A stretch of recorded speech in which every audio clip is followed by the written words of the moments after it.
বেশ কিছুদিন ধরেই সঞ্জু স্যামসনকে ড্রপ করে দেওয়া হয়েছিল, ওপেনার করতে দেয় না। জিম্বাবুয়ের বিরুদ্ধে কেমন খেললো সেটা তো দেখেছেন সবাই আশা করি। আর ইডেন গার্ডেনের মধ্যে ওয়েস্ট ইন্ডিজের বিরুদ্ধে কি অসাধারণটাই না খেলা খেললো। আমাদের ক্যাপ্টেনকে যখন জিজ্ঞাসা করা হয়েছিল যে সঞ্জু স্যামসনকে কেন খেলাচ্ছে না, তখন জিজ্ঞেস করেছিল কার জায়গায় খেলাবো। বলেছিল অভিষেক শর্মার জায়গায় খেলাবো না তিলক বর্মার জায়গায় খেলাবো। ওই সূর্যকুমার যাদব খুব হেসেছিল।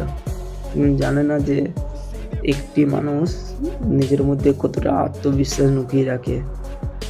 সেইটাই দেখিয়েছে ওয়েস্ট ইন্ডিজের বিরুদ্ধে ম্যাচটা কীভাবে জিতিয়ে 50 বলে 97 রানের এমন একটা দুর্দান্ত ইনিংস খেললো, সেটা তো ধারণার বাইরে। খুব সুন্দর খেলেছে। সে বুঝিয়ে দিল যে সেও কোনো অংশে কম নয়। একটা মানুষের মনের মধ্যে যে কত রকমের চেষ্টা থাকলে সে এরকম একটা কাজ করতে পারে, সে আজকে বুঝিয়ে দিল। তাই বন্ধুরা, যে যতই যাই কাজ করুন, নিজেকে কোনো দিন ছোটো মনে করবেন না। একদিন অবশ্যই সফলতার ফল পাবেন। ঠিক আছে, এই ভিডিওটি দেখে মনে হচ্ছে আপনার ভালো লেগেছে, তাহলে লাইক দিয়ে দিবেন। পরবর্তী ম্যাচ আছে মুম্বাই স্টেডিয়ামে।